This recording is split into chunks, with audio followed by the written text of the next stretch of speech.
mencapai miliaran rupiah. Natalie Holzer minta harta gono gini, begini tanggapan Sule, beda dulu. Natalie Holzer resmi melayangkan gugatan cerai untuk komedian Ferdian Sule pada Minggu, tanggal 3 Juli tahun 2022 lalu. Buntut kasus perceraian yang diajukan untuk Sule itu membuat Natalie Holzer meminta hak dari sang anak, yaitu nafkah. Natalie Holzer mengatakan jika ia meminta uang bulanan yang telah ia sepakati dengan Sule, seperti yang Natalie Holzer katakan di podcast Uya Kuya. Berikut uang bulanan untuk Azam, dia yang kasih nominal per bulannya, dia kasih 25 juta setiap bulan, bahkan udah ada hak dan kewajiban yang telah disepakati bersama, katanya pada postingan YouTube Uya Kuya Minggu, tanggal 10 Juli tahun 2022. Tak hanya nafkah sang anak yang diajukan, ternyata Natalie Holzer juga meminta harta gono gini atau uang mutah sebagai bekalnya menjadi janda yang mencapai miliaran rupiah. Dikutip dari status selebriti, ternyata uang yang dikumpulkan komedian Sule dan Natalie Holzer ini mencapai miliaran rupiah. Diketahui jika kedua pasangan ini memang mengumpulkan uang dari hasil syuting televisi, membintangi iklan, bintang tamu podcast sampai penghasilan konten di media sosial. Saat ditanya perihal gugatan apa saja yang dilayangkan Natalie Holzer kepada Sule, Sule mengatakan jika layangan gugatan sama saja.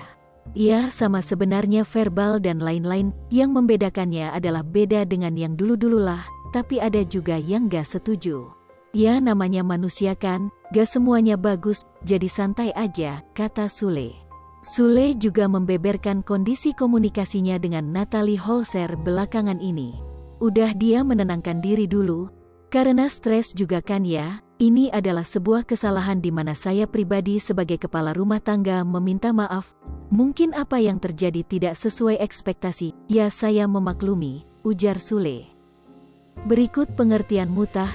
Dalam Kamus Besar Bahasa Indonesia, mutah ialah sesuatu, uang, barang atau yang lainnya, yang diberikan suami kepada istri yang telah diceraikannya sebagai bekal hidup, penghibur hati, bekas istrinya. Yang menjadi legalitas mutah adalah Qs. Al-Baqarah 2:241, yang artinya, kepada wanita-wanita yang diceraikan, hendaklah diberikan oleh suaminya, mutah menurut yang ma'ruf, sebagai suatu kewajiban bagi orang-orang yang bertakwa. Pemberian mutah merupakan perintah Allah SWT kepada para suami agar selalu mempergauli istrinya dengan prinsip imsak bil ma'ruf atau tasrihu bi ihsan, mempertahankan ikatan perkawinan dengan kebaikan atau melepaskan, menceraikan dengan kebajikan. Anjuran ini mempunyai tujuan yaitu apabila hubungan pernikahan terpaksa diputuskan, maka hubungan baik dengan mantan istri dan keluarganya harus tetap dijaga dan dipertahankan meskipun harus memberikan mutah. Pemberian tersebut harus dilakukan dengan ikhlas dan sopan tanpa menunjukkan kegusaran hati atau penghinaan terhadap mantan istri. Dari sekilas pengertian serta legalitas nafkah idah dan mutah di atas, dapat dipahami bahwa nafkah idah dan mutah merupakan nafkah yang diberikan mantan suami kepada mantan istri dan yang masih memiliki hak rujuk. Sehingga nafkah idah dan mutah tersebut secara fungsi merupakan sesuatu yang bisa digunakan setelah terjadinya perceraian.